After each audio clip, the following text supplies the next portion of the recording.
Is it my looks? Is it my muscles? My big chest? How did I get such a beautiful wife? What was the number one need that I gave her that just turned her on towards me? We're going to find that out real soon. I'm Tim. This is Veronica. The ministry is his ministry. It's called Crack Clay, Building in a Fair-Proof Marriage. God's way. Not man's way. Not the devil's way. God's way. That's what it's all about.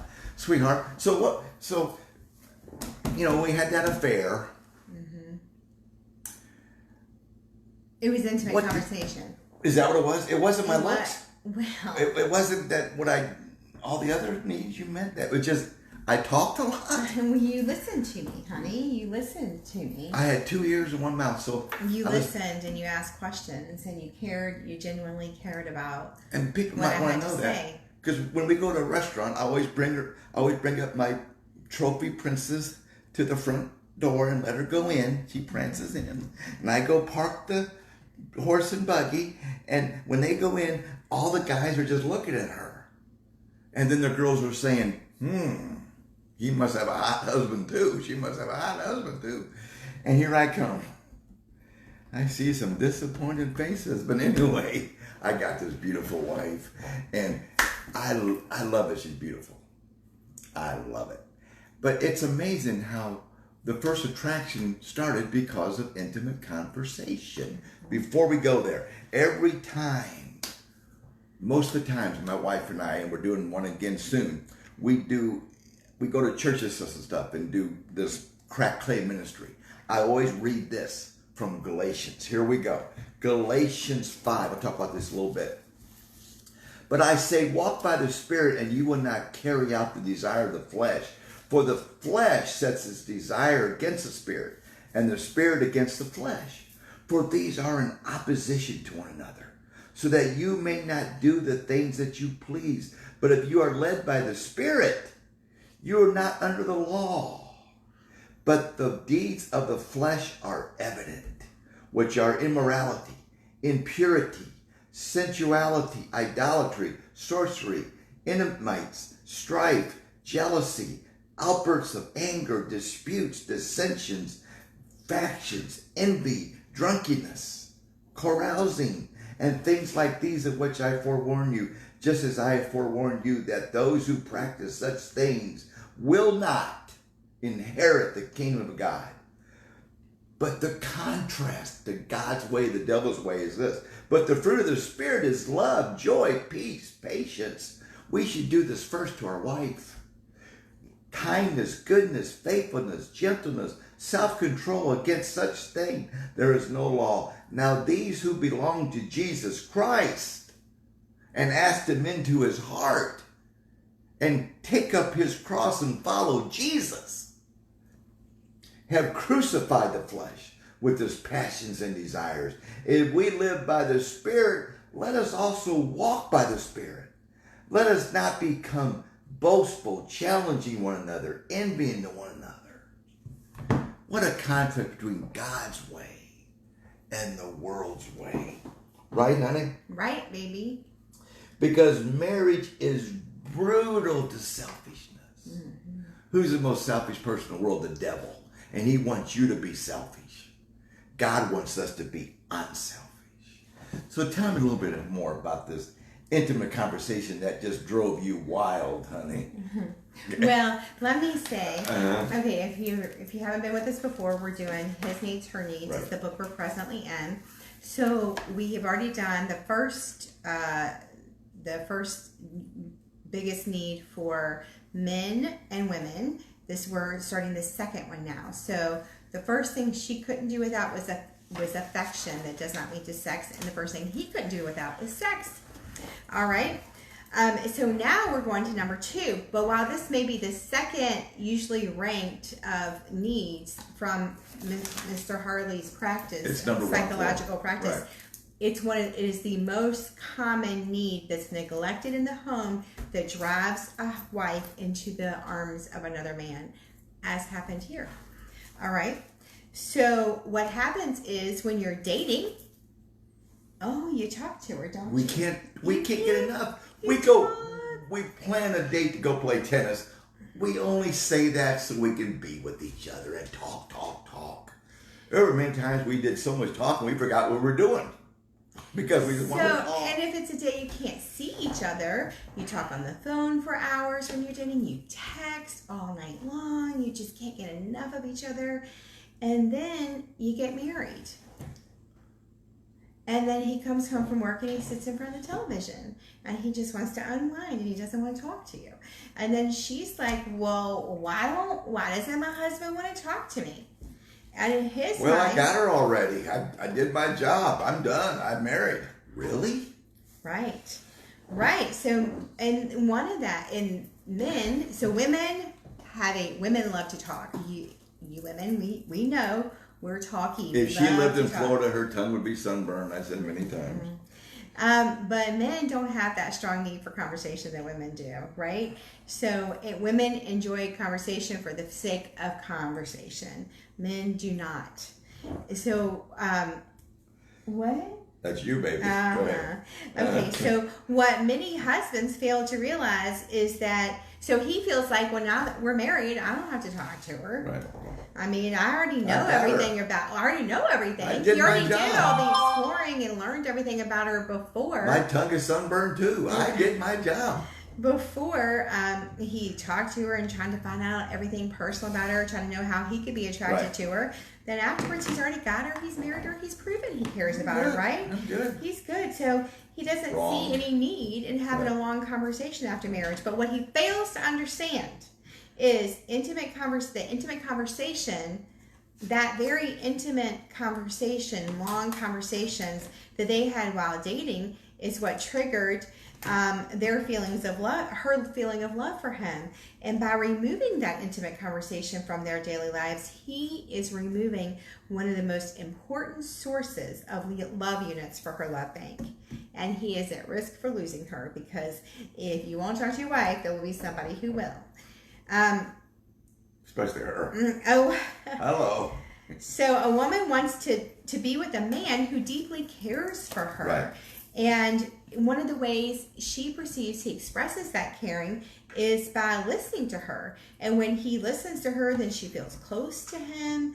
And that intimate affection we talked about 2 weeks ago, a woman's first need, and the intimate conversation, they go hand in hand. You really can't have intimate affection without intimate conversation. And it's good to have intimate conversation with intimate affection. They go hand in hand. And they should both be part of a daily life. They should be entwined and part of your daily life in a marriage. And so most men just want to know how long, how much. And when I first heard what he said, which was how much a week? Oh, I'm going to tell you. Yeah. 15 hours. 15 hours a week. Is there 35 hours in a day? I mean, that. No, but how many hours do y'all spend in front of the TV? Or watching sports or Watching at work sports or whatever, or doing all kinds of staying stuff. late at work, or doing something that could be used with her, right? So prioritize your wife, right? Much of your time spent showing each other affection and having enjoyable conversation will really pay off, men. Trust me. So when you're given undivided attention, you're making deposits into her love bank, right? So some people, in order to do this, because undivided attention is not when you're watching TV, right? It is eye-to-eye contact. Not in the car. I didn't count either. Eye-to-eye contact, 15 hours of face-to-face contact. So many people still date through marriage, and dating through marriage is a really good thing. It's something that we always advocate, and that is in every single book we've read about marriage, is to have your date night. Have your date night. You have to, no matter what you have going on with the kids, no matter how busy life is, you have to carve out time for your spouse. Always. That puts love money in each other's love bank. It does. Tremendous. And so the people who have made this a common practice in their marriage, they have a lifetime of happiness, not just a marriage that they're staying together in misery, but a long marriage of happiness because they're investing in their marriage, in time with their spouse. And without, when the people who don't do that are the ones who end up feeling disconnected from each other. She feels disconnected from him. And when she feels disconnected from him, then her love bank becomes drained of funds in this area, right? So conversation is important for many reasons. And the three big reasons are, the first one is it's an integral part of how you connect with each other and meet all of each other's emotional needs. Because all emotional needs that we talk about, even things like financial support, have to be worked out through communicating, correct? It all starts with talking to each other. It does. All the other needs come through this.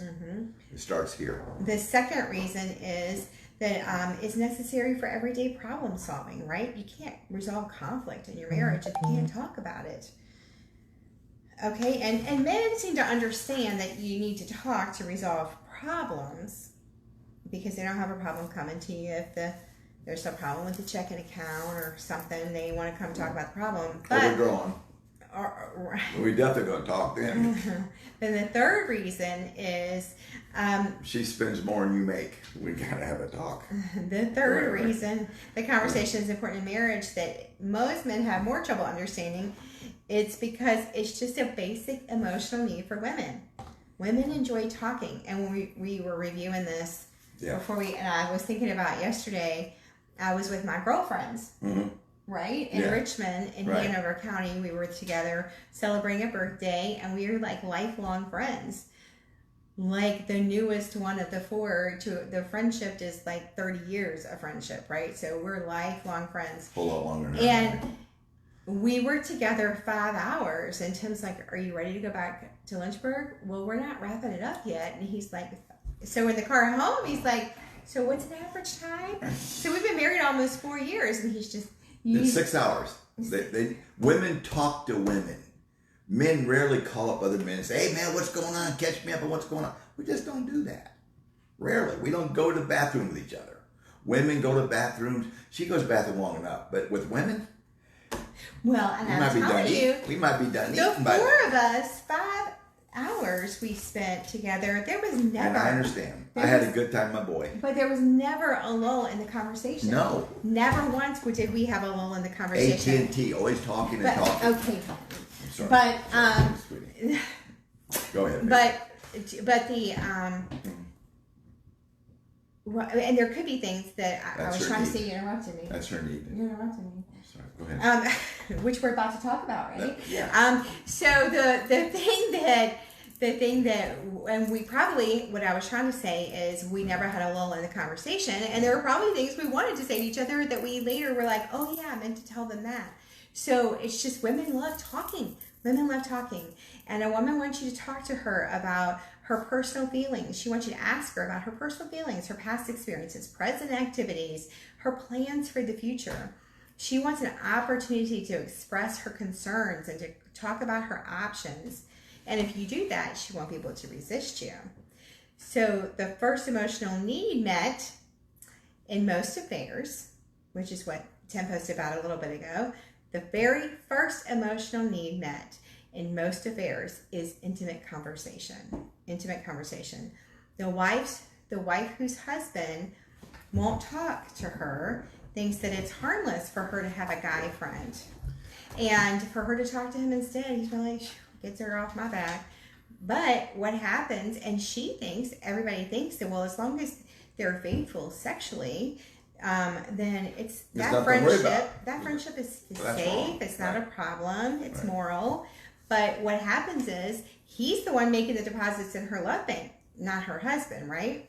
So when he's the one making the deposits in her love bank, she becomes emotionally bonded to him instead of her husband. So many times, subconsciously, a woman will feel that happening. Right. And so she'll go to her husband and be like, "You need to talk to me." And she'll beg him to talk to her. And he's like, he'll go, "For what? What do you want to talk? There's nothing to talk about." Like, "For what do you want to talk about?" And imagine that. She gets upset, and because he's not, she shouldn't have to say that. That's like him coming to her, honey, let's have sex. And she says, why do you want to have sex? We already have children. We don't need to have sex. Same thing. That's the same thing. Right? And so women understand that conversation has practical purposes, but we have a hard time explaining to our husbands that we also just simply enjoy talking to them about our personal feelings and about personal issues. So some of the things that asking each other are examples of intimate conversation, or how are you feeling? What problems are you facing? How can I help you solve those problems? Those 3 things are examples of intimate conversation that should not be happening with anyone other than your spouse. You should not be talking to someone of the opposite sex about your deep problems, and they should not be helping you solve them, correct?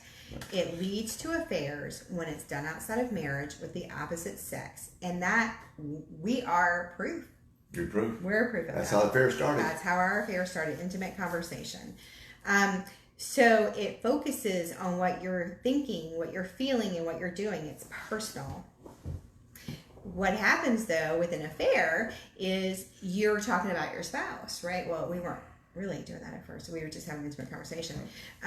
But a lot of times you may be disgruntled at home, so that person, but if there's a problem at home and you want to talk to the other person about it, it's easy when you're just talking to them about somebody else, but you're not trying to address a negative with each other because you're having an affair and you haven't hit that first bump yet. So of course people think that they're ideal and made for each other, and they have very few negative reactions around each other. But then what happens then later on, the rubber hits the road and they end up having conflict, and then it's a revolving door. It's a revolving door. So you just gotta stop it. So just figure it out. Figure out how to meet each other's needs, okay? Because there's always going to be somebody falling short.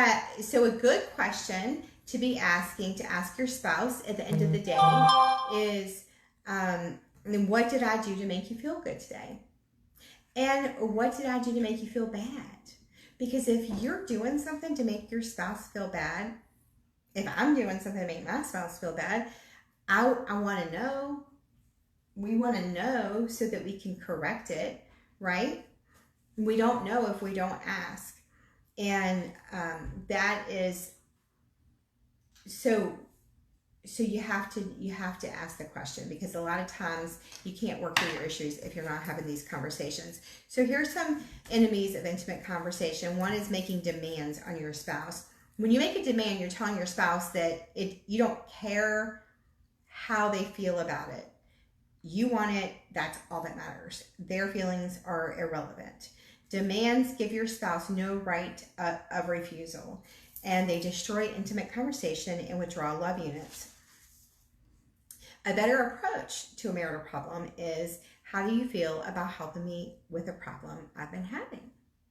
How do you feel about that? Or having just having an honest heart-to-heart conversation without getting personal like that, like a demand. If your husband's against it or your spouse is against something, then talk about why instead of just demanding it. Number 2 is being disrespectful. Disrespectful, we know what that is. That is rolling your eyes at something they're saying, talking down to them, belittling them, talking to them in a tone that's disrespectful, calling them names, making it personal. All of that is very, very bad. And it doesn't mean, avoiding disrespect doesn't mean that you have to agree with everything that your spouse says or does. Conflict is normal. It's normal. 2 people are going to have conflict, even in the most successful marriages. It's fun making up. But the way you disagree with each other should not be offensive. Right. You should have effective conflict resolution skills and be able to sit down and talk. And if you don't know how to do that, there are books you can get. There are therapists you can see. Don't say nothing when you're mad. You're going to regret it. And that's next. Don't do expressing that. Anger. So sometimes a spouse expresses disrespect unintentionally. And so good for you to be able to talk about it, and for your spouse to be able to tell you when they consider that they're being disrespected. And they should be able to tell you if they feel like you've done something to disrespect them, and whether you believe it was or not, or intended it or not. If that's what they believe has happened, then that is a valid. They're entitled to their belief, and how they felt about your conversation with them. Number 3 is expressing anger. What were you saying about that? Well, yeah, with anger, don't if you ever seen yourself mad or angry, a poor wild man or a wild woman, wow, it's really disgusting. You don't want to do that. You are insane when you're mad. Don't talk to your spouse. Get away. Cool down, because you're going to say something that's going to be insanity, and you're going to regret it. Right. Expressions of anger are always intended to be hurtful. Always try to put deposits in her love bank. Mm-hmm. Boy, you had no problem doing that before you were married, did you? You put so many deposits. She fell in love with you. Don't stop.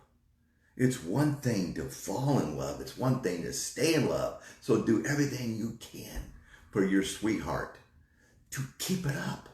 Keep that passion alive. So one of the things about anger that I thought was really key that he said here is, whatever you might think of saying to your spouse when you're angry is better left unsaid. All right? Don't do it. That might go for posting on Facebook too. Amen. Or social media, which I'm guilty about. I try really hard not to post in anger. It's all about Jesus. I try hard not to post in anger, and I really try to wait until I'm calm. And it's a very emotional time these days. So enemy number 4 is dwelling on mistakes, past or present. Mistakes are common. They're going to happen. Mistakes are going to happen. Don't bring them up all the time. Don't blame each other for your mistakes. And that's common for spouses, to, instead of just accepting responsibility for their mistakes, to blame the other person. But also, don't dwell on each other's mistakes. When you do that, you drive each other away emotionally, if not physically. There's nothing wrong with expressing what your spouse did that offended you. Talk about it. Be open. Get past it. Don't belabor it. Once it's been acknowledged and he understands or she understands, then move on. Okay? Caring partners converse in a caring way. Okay, friends of intimate conversation. Friend number 1 is you're conversing with your spouse to inform, investigate, and understand. The most valuable uses of marital conversation is to create emotional closeness. And so when you're doing that, you are investigating to see how your spouse is feeling about something, what her interests are, activities she might be thinking about, what are the demands in her life. What's she like? What you want to do? Right. What if you hear she's Surprise angry her. about something? You want to inform her of how you're feeling and your interests and activities. You want to understand. You want to seek to understand how she's feeling. If she seems sad or stressed out at work, why is that? Try to understand why she's stressed out at work. Okay. Friend number 2 is developing interest in each other's favorite topics of conversation. Learn, even if it's not a common interest, you can take some time to learn about it, right? Like, what can I do, honey? What did I do today that made you happy? You took me to Wegmans in Charlottesville. Okay. Right. What did I do today that you didn't like? Let's not go there. Let's not talk about that. Okay. They don't want to know all that. Well. Okay, so I encourage couples to learn about, this is Mr. Harley, to learn about each other's favorite topics of conversation, even if some are not mutually interesting at first. So education tends to make most topics more interesting, and the more you learn about something, the more curious you become. So like Tim's favorite sport is baseball. He is a baseball fanatic, a baseball nut. And it is probably, of the 3 big, basketball, football, and baseball is my least favorite. And he knows that. But you know what? I seek to learn about it and to know the players of his favorite team and to know what's going on with his favorite team. I read the articles about the trades and things just so I can talk to him about it because it's important to him. Not because it's important to me, because it's important to him. I want to know what's important to him. And really, that's kind of how we ended up, part of how we ended up. Yeah, but fair. Well, no, getting business together too. You've been business together. Because I learned about hearing. I was in the mental health field, and I'm learning about hearing. I was learning about hearing from him, and then just my bossiness took over, and now here we are. And so I got to check her hearing sometimes. I ask her to do something, she didn't do it. I got to check for wax. But you know, honey, just something real quick, guys. You know, we were, when her and I met, we were involved in church ministries and we were working together in that church ministry. So we were sitting down talking to each other. Face to face, meeting. We were already facing talking to each other. Talk. So you can see how easy it is to talk to someone else. And if you're not getting that need met at home, that's what the devil wants. The devil wants to kick sex out in marriage couples.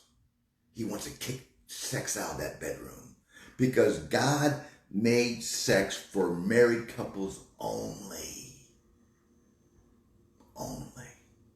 So if is it possible to habitually have sex outside of marriage and not be convicted? You think that's really true?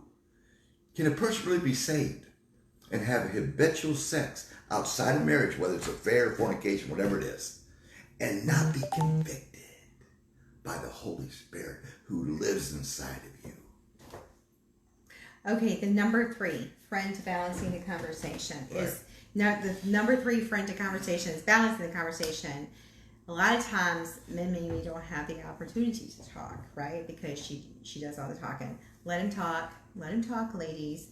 Some spouses have a bad habit of interrupting in the mid-thought, which is.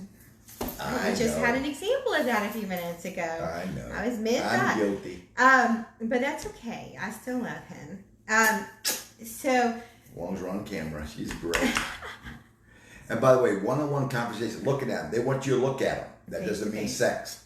Face to face. Doesn't mean sex. It's conversation, not physical conversation. Right. Okay. So if you have a problem with interrupting, try to learn to break that habit because it throws the other person off. It may take them a few minutes. And also when you're having conversation, gives the other person a time to talk. Some people are slower to gather their thoughts and to respond, and people who have no problem with the words flowing, like me, don't always stop to give that other person time to get their thoughts together to say something. All right, and I'm sure I'm guilty of that because I'm a chatterbox. In 2nd grade, that was the only negative I got on my report card home from my mom, and probably most of my school years. And kindergarten, they send the little comments about you home. It was always Veronica will stop talking to her neighbor. Okay, friend number 4, giving each other undivided attention. So the quickest way, cherish her. The quickest way to infuriate your wife is to pretend to be having a conversation with her while you are absorbed in the television. Massage her. Right? While you're absorbed in the television, you cannot possibly pay attention to that game or that show and actually know what she's saying. So if you're just going, you're not listening to her, and she knows it, and then she's going to blow up eventually, or she's just going to walk away and stop talking. She's just going to stop talking to you. And when she stops talking to you, then that's when you have a problem. So you need to give her undivided attention. Undivided.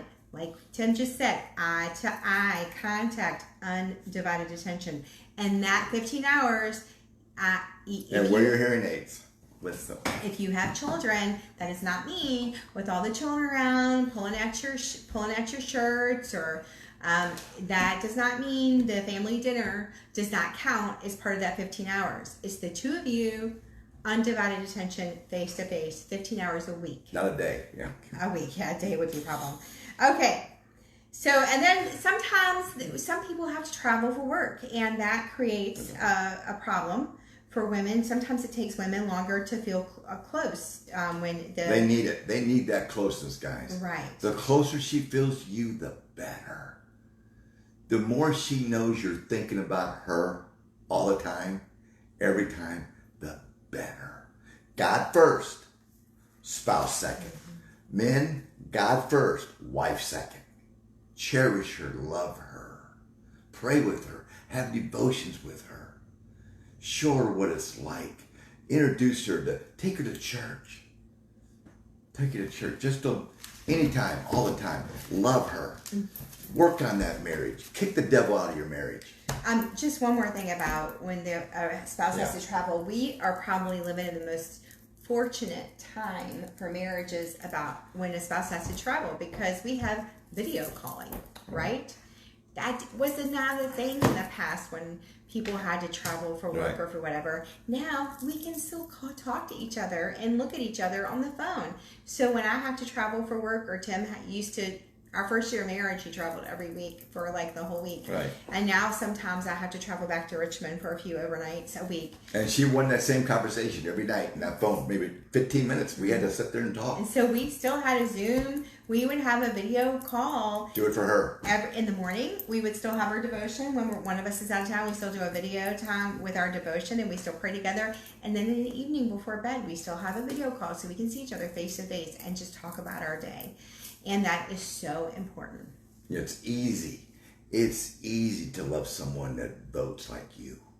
Jesus wants us to love everybody. Why? Jesus died for everybody. Everyone. We love you guys. So, praying for you. Y'all, my heart is still broken for our country. It is. And but God's in control. We're still, I'm at a loss, but I do just want to say thank you to all of,